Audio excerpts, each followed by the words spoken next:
आखिरकार चांद इस ग्रह का उपग्रह है और मजबूरी में इस ग्रह से बंधकर घूम रहा है। और इसका महत्व क्या है? पूर्णिमा और अमावस्या को महत्वपूर्ण क्यों माना जाता है? शायद आप में से कई लोगों को पता होगा कि मैं उम्मीद करता हूं कि आप इसे अपने अनुभव की वजह से नहीं जानते होंगे। आपको पता होगा कि अगर कोई मानसिक तौर पर अस्थिर है तो पूर्णिमा और अमावस्या के दिन वो सामान्य से थोड़ा ज्यादा परेशान हो जाते हैं। तो यह आपके साथ नहीं होता, पर कुछ लोगों के साथ ऐसा होता है। तो ऐसा नहीं है कि चांद पागल करता है, बस यही है कि जब यह कुछ स्थितियों में होता है तभी आप जैसे भी हैं उसे प्रबल बनाता है। अगर आप प्रेममय हो तो और ज्यादा प्रेममय हो जाएंगे। अगर आप खुश हैं तो और ज्यादा खुश हो जाएंगे। अगर आप आनंदित हैं तो आप काफी ज्यादा आनंदित हो जाएंगे। अगर आप थोड़े से पागल हैं तो आप काफी ज्यादा पागल हो जाएंगे। अगर आप ध्यानमय हैं तो आप काफी ज्यादा ध्यानमय हो जाएंगे। It just enhances everything that you are. ये बस आपकी हर चीज को बढ़ा देता है। तो हम इन दिनों को महत्वपूर्ण मानते हैं ताकि आप जागरूक होकर अपने अंदर सही तरह के गुण पैदा करें ताकि वो गुण बढ़ जाएं। आज पूर्णिमा है। इस दिन लोग सुबह उठकर एक खास तरीके से रहते हैं। आप अपने अंदर एक खास गुण पैदा करें ताकि शाम तक वो गुण बढ़ जाए। तो आप में जो भी गुण हैं आप उन्हें जागरूक होकर बना सकते हैं, बजाय इसके कि आप अपने अंदर अचेतन रूप से होने वाले विस्फोटों के शिकार हो जाएं। तो चांद खुद आपको पागल या ध्यानमय नहीं बनाता। ये बस आपके जो भी गुण हैं उन्हें बढ़ा देता है। आप जानते हैं कि सागर भी पागल हो जाता है।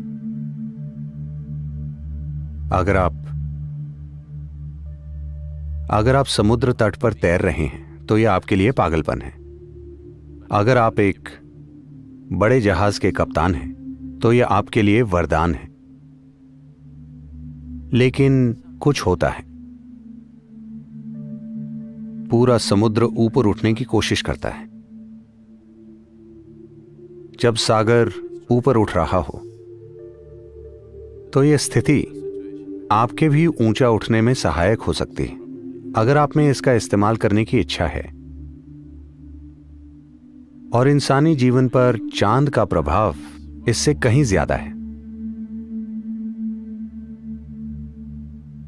खुद के साथ कुछ भी करना हो तो यह जानना मददगार होता है कि चांद किस अवस्था में है, क्योंकि यह सिस्टम में अलग अलग तरह के गुण और ऊर्जाएं पैदा करता है। अगर कोई जागरूक है तो उसका इस्तेमाल कर सकता है।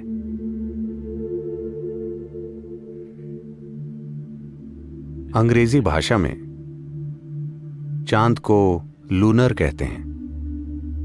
अगर आप एक कदम आगे बढ़ाएं तो आप लूनर्टिक बन जाएंगे।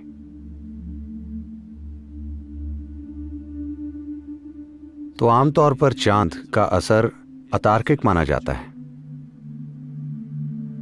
किसी भी अतार्किक चीज को आमतौर पर पश्चिम में पागलपन कहा गया है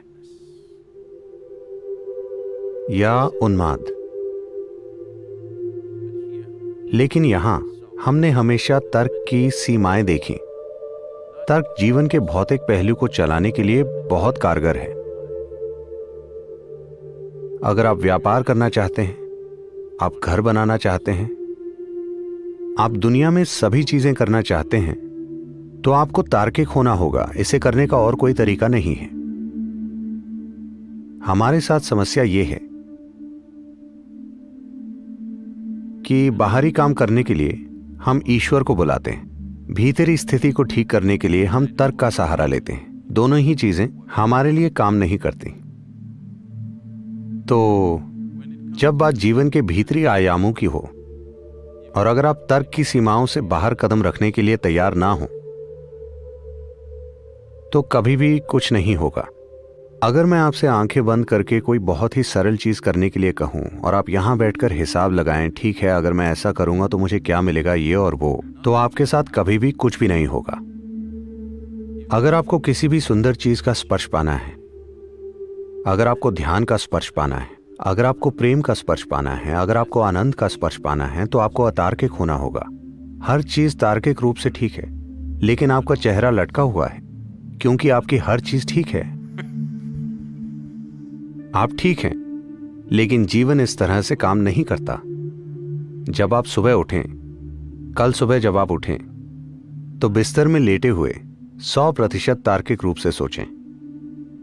अपने जीवन के सभी खूबसूरत पलों के बारे में मत सोचिए। किसी भी ऐसे अनुभव की ओर मत जाएं जो आपके लिए महत्वपूर्ण हो। आकाश में उड़ने वाले पंछियों के बारे में मत सोचिए। सूर्योदय, बगीचे के फूल, आपके बच्चे का चेहरा या जीवन का कोई प्रेम से भरा पल, ऐसी किसी चीज के बारे में मत सोचिए। बस तार्किक रूप से सोचिए। अब आपको वाकई बिस्तर से उठना है। यह कोई छोटा काम नहीं है। क्या यह छोटा काम है? यह कोई छोटा काम नहीं है। और फिर आपको टॉयलेट जाना है, फिर आपको खाना है, भोजन करना है, भोजन, काम करना, भोजन और सो जाना। कल सुबह फिर से यही चीजें। अनुभव वाले पहलू को हटा दीजिए। अपने जीवन को 100% तार्किक रूप से देखकर सोचिए। आपको वही चीजें अगले 30, 40 या 50 सालों तक करनी है। और अगर आप योग करें तो जीवन और लंबा हो जाता है और आगे बढ़ जाता है। वही बकवास हर दिन हर दिन हर दिन। बस तार्किक रूप से सोचिए, क्या ऐसा करने का कोई फायदा है? क्या यह चीज करने लायक है? करने लायक है? नहीं। बहुत ज्यादा तर्क वाले पल आत्महत्या के पल होते हैं। और आप सभी इस तरह से आत्महत्या करते आ रहे हैं। लेकिन इन दिनों आप कोई भी चीज एक बार में नहीं करते। आप हर चीज टुकड़ों में करते हैं। आप आत्महत्या भी टुकड़ों में कर रहे हैं। मैं चाहता हूं कि आप मुड़कर देखें। अगर आपको याद ना आए तो आप घर जाकर अपनी पुरानी तस्वीरें देखें कि जब आप 5 या 6 साल के थे तो आपका चेहरा कैसा था। यह ऐसा था। और अब यह लंबा होता चला जा रहा है। तो अगर आपको तर्क से बाहर आना हो तो जब तक आप ये काम एक खास तरीके से ना करें तो ये नासमझी लगती है, क्योंकि फिलहाल समझ के बारे में आपके विचार सिर्फ तर्क से जुड़े हैं, है ना? लेकिन कृपया देखिए कि आपके जीवन के सबसे सुंदर पल आपके साथ तब हुए जब आपने अपने तर्क को थोड़ा सा दूर रख दिया था। हां, अपने प्रेम प्रसंग को तार्किक रूप से परख कर देखिए। आपको लगेगा कि यह सबसे बेवकूफी भरी चीज है जो आपने की है। वाकई, हां या ना? हो सकता है यह आपके जीवन की सबसे सुंदर चीज हो, लेकिन तार्किक रूप से इस पर विचार करके देखिए, यह सबसे बेवकूफी भरा काम है जो आप कर सकते हैं। लेकिन यह शायद आपके जीवन का सबसे सुंदर अनुभव बन गया हो। तो जीवन का तार्किक आयाम और आपके अस्तित्व के अनुभव से जुड़ी संभावना एक दूसरे से ठीक उल्टे हैं।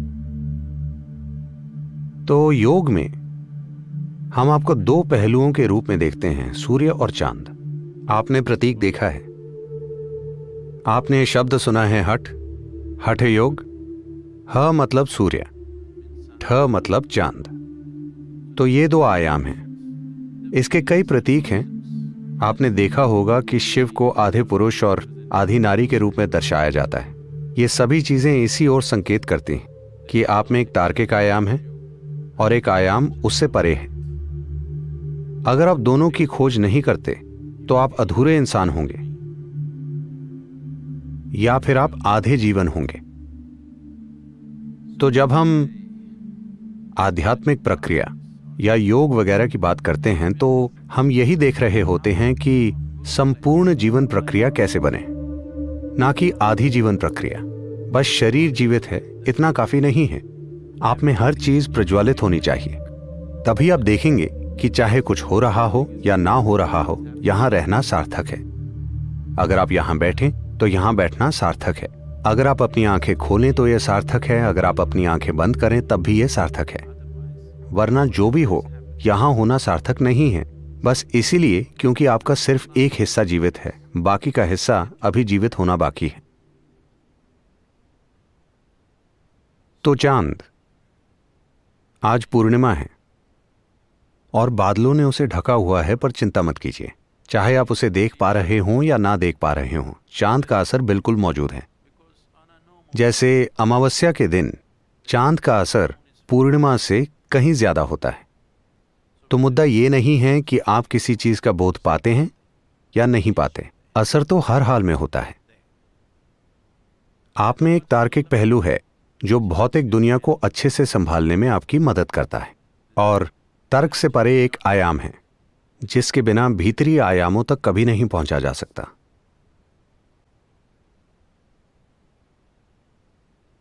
चांद उस तर्क से परे के आयाम का प्रतीक है।